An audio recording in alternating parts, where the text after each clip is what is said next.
Olá, tudo bem? Sou Alfredo Oliva, sou professor universitário e eu quero falar sobre um livro que está aparecendo no vestibular de algumas universidades, chamado O Quarto de Despejo, né, com o subtítulo Diário de uma Favelada.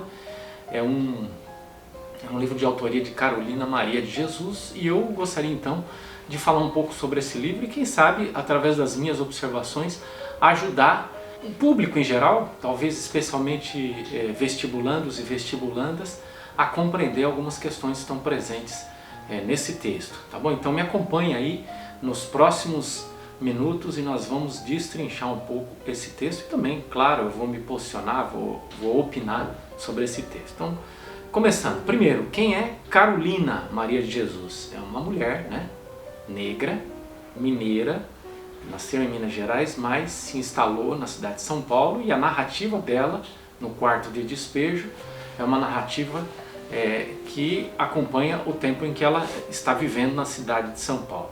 Ela nasceu em 1914 e morreu em 1977. A narrativa desse texto está focada no tempo em que ela vive na favela do Canindé, né? Ali entre a região central e a zona norte da cidade de São Paulo. Tá?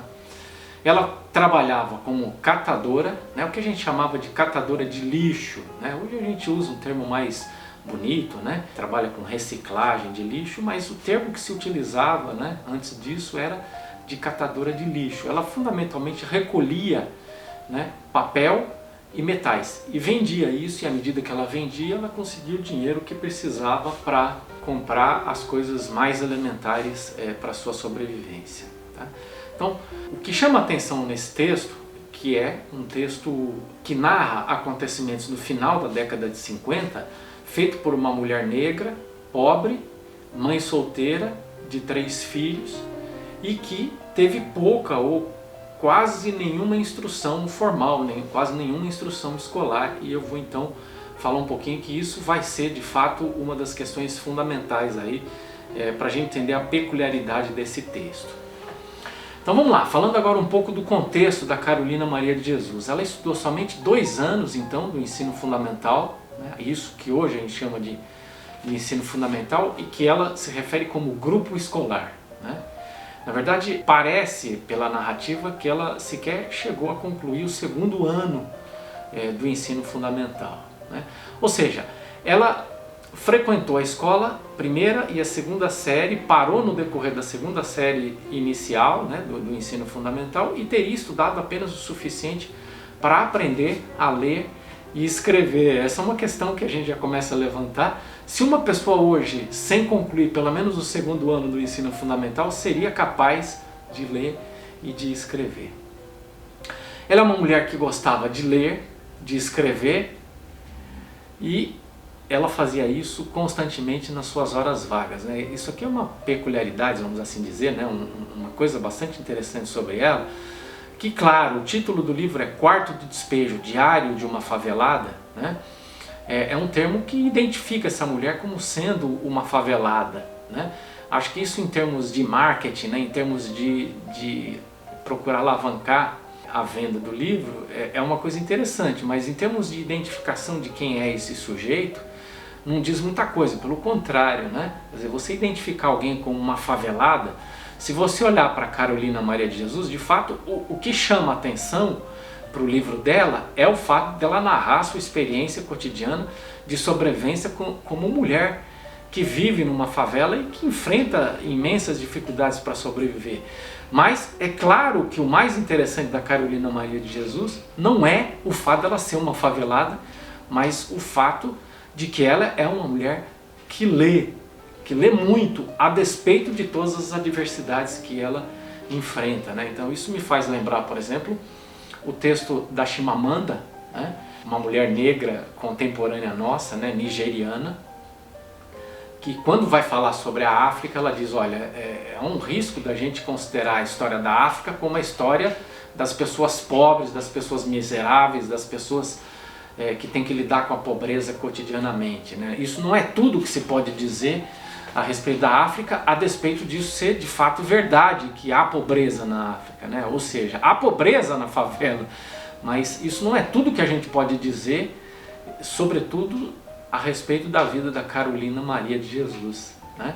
Há uma série de excepcionalidades e talvez a maior excepcionalidade seja, apesar de estar cansada, o corpo cansado, o corpo maltratado em função do trabalho exaustivo que ela tem que empreender cotidianamente, ela lê, ela escreve, ela teima em ler e escrever. Isso me parece que seria muito mais adequado como qualificação, né, como titulação ou subtitulação desse texto dela, né?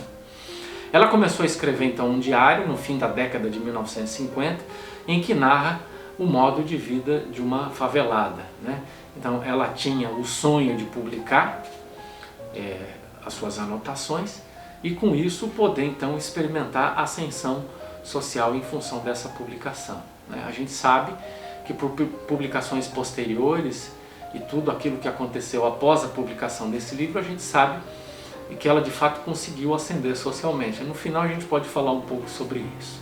O quarto despejo, vamos dizer assim, é uma metáfora do modo como a favela é vista pela autora. Então ela diz que o palácio do governo, né, é o palácio, vamos dizer assim, né, funciona como metáfora do palácio onde tudo acontece mais interessante. A cidade seria a sala de visitas, um lugar legal onde as pessoas têm orgulho de estar. E o quarto de despejo, que é a favela, é aquele lugarzinho, por exemplo, que quando você tem eventualmente uma casa, você reserva um cômodo para guardar as bagunças, né? Então aqui em casa, por exemplo, eu não tenho um quartinho para guardar bagunça, mas eu tenho um cantinho onde eu ponho as bagunças, né? E tudo aquilo que é incômodo, tudo aquilo que a gente não quer que as pessoas vejam, tudo aquilo que a gente não quer que fique em primeiro plano, a gente coloca lá e é assim que ela vê a favela e a vida do favelado, né? O favelado, a favelada é aquela pessoa que fica ali escondida, né? Tanto é que em muitas situações, literalmente a favela está colocada num lugar em que não pode ser visto, né? Ou quando pode ser visto, muitas vezes os poderes públicos colocam outdoors, né? Placas gigantes ou coisas do tipo para tentar esconder a favela, para que aquela pessoa que eventualmente não conheça a cidade, está visitando a cidade, não veja a favela, né? Então a gente tem uma metáfora bastante interessante e bonita aí.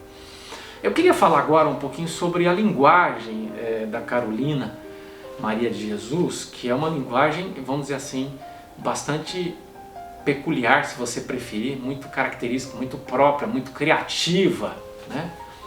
Então, primeiro, essa linguagem dela é marcada por um ritmo da oralidade, né? O que é oralidade? Ela escreve do jeito que se fala, né? Então, como ela frequentou pouco a escola, a escola tem uma ingerência muito pequena no modo dela de escrever e de falar, né?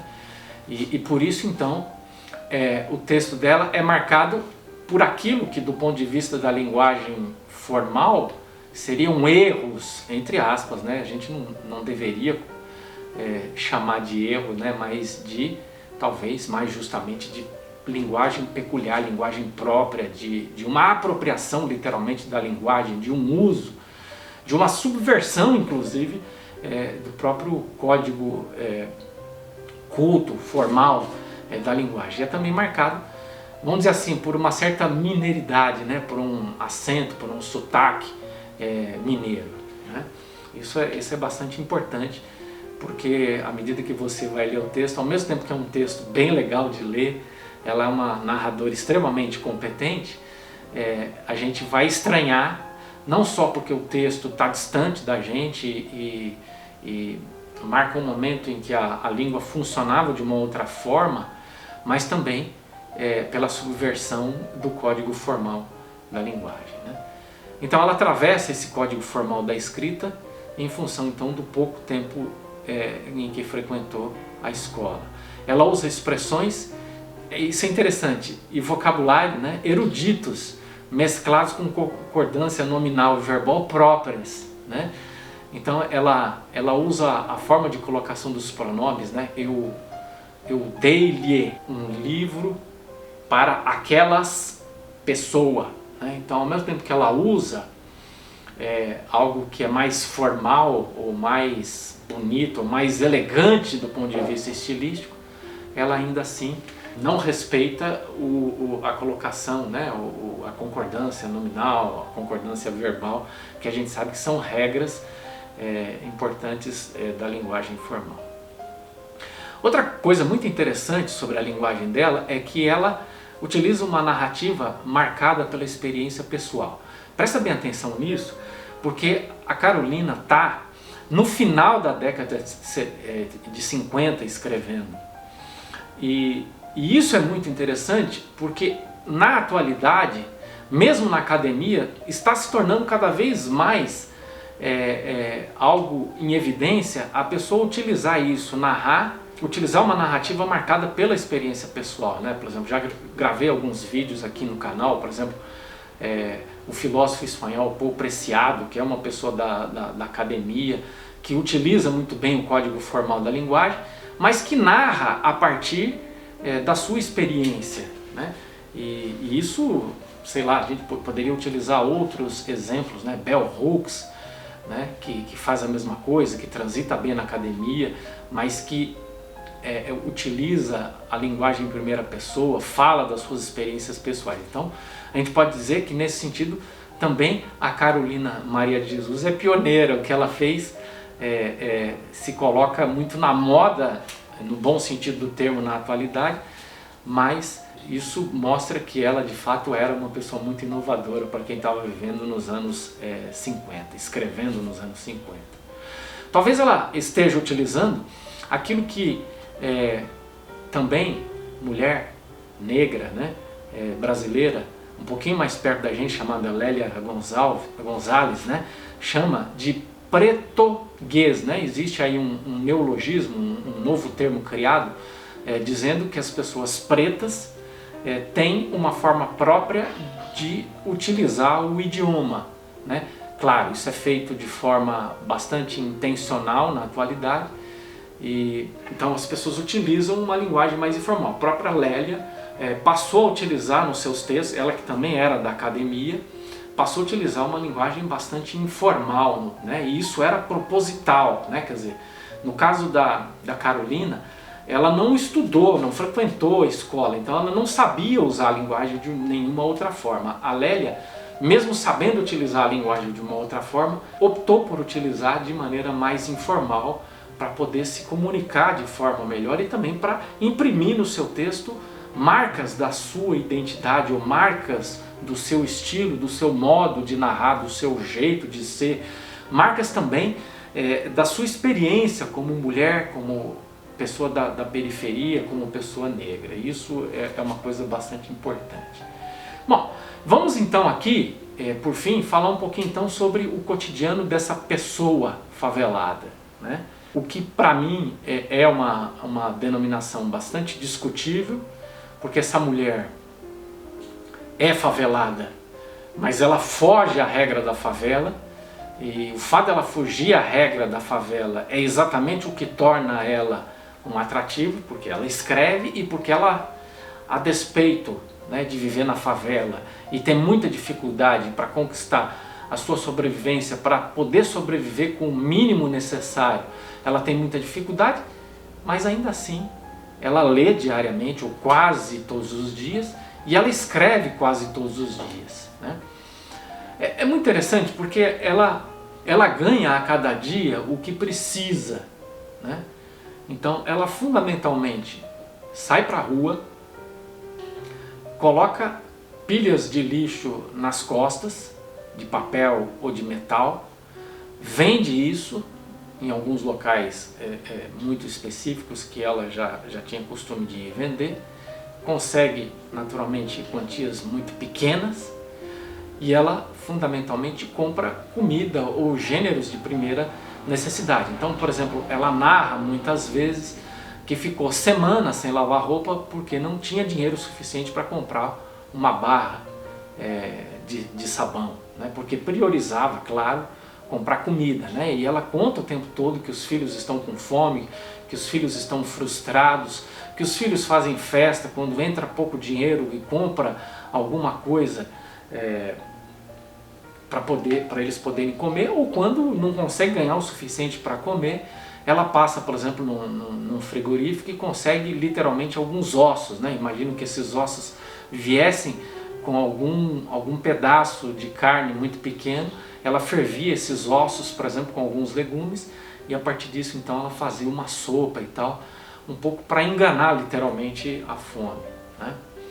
Então a narrativa dela é uma narrativa em que ela empreende uma luta diária contra a fome, contra a sua fome e contra a fome dos filhos, né? Então imagina crianças precisando, né, em fase de crescimento, precisando de alimento para o corpo, demandando esse alimento para se desenvolver e não ter. E imagine uma mulher que está envolvida com um trabalho braçal desgastante, que exige muito do corpo, sem a quantidade de nutriente necessário para poder alimentar esse corpo, né? Isso de fato torna a situação dela dramática, e isso torna naturalmente a narrativa dela uma narrativa bastante atraente para as pessoas que têm curiosidade em saber como é que é o cotidiano de pessoas que vivem no estado de extrema miséria, né? Mas mais uma vez eu chamo a atenção, né? Isso não é tudo que se pode dizer sobre a Carolina, né? A Carolina é uma mulher que escreve, ela é uma mulher que lê, ela é uma mulher que tem consciência de ser uma pessoa negra, tem consciência do preconceito racial, é uma mulher que tem consciência de ser mulher, né? Que diz muitas vezes, né, as pessoas interrogam ela, seja antes da fama, seja depois da fama, porque ela não casa, e ela diz, olha, eu não quero ser o apêndice de um homem, eu não quero estar a reboque de um homem, eu não quero um homem que não seja culto, que não estude, que não leia, eu não quero um homem que não entenda a importância que a leitura e que a escrita tem para mim, né? Então, a gente, claro, entende que esse texto chama atenção porque a gente não sabe como é o cotidiano de uma pessoa favelada, ou apenas consegue imaginar o que seria, mas eu diria que esse texto tem muito mais qualidades do que mostrar o cotidiano de uma pessoa favelada, tem a qualidade de mostrar a consciência, isso nos anos 50, do que é ser negro, negra no Brasil, que é ser mulher no Brasil, que é ser pobre no Brasil, né? E por aí vai. Uma coisa, um tema que aparece o tempo todo no texto dela é a crítica constante à falta de solidariedade entre os próprios favelados. Então, ela não tem nada, ela sai, ela deixa os filhos para poder trabalhar, para poder conseguir a comida, e a hora que ela volta, literalmente esse é o termo que ela utiliza, né? Os vizinhos espancam os filhos dela, né? Então, ela fica aborrecida, ela tem criança muito pequena, uns filhos que estão um pouco maiores, e eles, como toda criança, ficam fazendo bagunça, ficam brincando, isso incomoda os vizinhos, e os vizinhos batem nas crianças para elas pararem de fazer o que estão fazendo. Outro tema importante é a crítica ácida que ela faz ao oportunismo dos políticos, né, que aparecem nas favelas às épocas de eleições e que desaparecem depois que são eleitos, né? E ela, como uma mulher muito inteligente, né, ela percebe isso e ela fala muito mal da maior parte dos políticos, com algumas poucas exceções, né? Ela então é uma mulher com consciência de ser mulher, com consciência de ser negra, com consciência de ser favelada, consciência de ser uma trabalhadora braçal, né? Ela convive diariamente com a violência, né? Seja dos vizinhos brigando entre si, seja dos vizinhos ameaçando, né, sua família, né? Seja ela pessoalmente, sejam os seus filhos, né? Então ela conta, por exemplo, está cansada, trabalhou o dia inteiro, trabalho braçal, não comeu o suficiente para matar a fome, mora num barraco de madeira, né? Se já não bastasse todas essas precariedades, ela ainda às vezes acorda no meio da noite, acorda logo cedo, com pessoas brigando, gritando, e isso atrapalhando um descanso que já era bastante precário dela. Ela narra também que ela é vítima de muitas ofensas, né? O tempo todo ela é vítima de ofensa, E a gente mostra tanto a incompreensão quanto a falta de solidariedade como a falta de sensibilidade das pessoas, seja da favela, isso é interessante, que ela é discriminada pelas pessoas eventualmente da favela, mas também de fora da favela, quando ela está passando nas ruas, as pessoas ficam irritadas, ficam xingando, ficam hostilizando, né? Então, se já não bastasse toda a luta diária para sobreviver, ela ainda tinha que enfrentar tanto preconceito de raça quanto preconceito machista, mas também o preconceito contra as pessoas pobres, né? E isso de fato é bastante triste. Bom, a gente sabe o desfecho dessa história, a gente sabe que ela conseguiu publicar o livro, né? A gente sabe que ela conseguiu fama. Nós temos notícia que ela desfrutou, né? O texto foi publicado em 1960, 60, 61. Ainda nos próximos anos ela experimentou fama, ganhou bastante dinheiro. O ano de 1960 ela fechou o ano como a autora brasileira mais lida no nosso país, né? Concorreu com grandes nomes da literatura e esteve à frente de todos eles, né? Você tem uma ideia, uma época que, por exemplo, Jorge Amado está publicando e ela está à frente de grandes nomes, como é o caso de Jorge Amado, né? Então, isso mostra o acolhimento do texto dela, isso mostra ao mesmo tempo a qualidade do texto, isso mostra a originalidade do texto dela e provavelmente também a curiosidade que as pessoas tinham de saber como era o cotidiano de uma pessoa que vivia na periferia da cidade.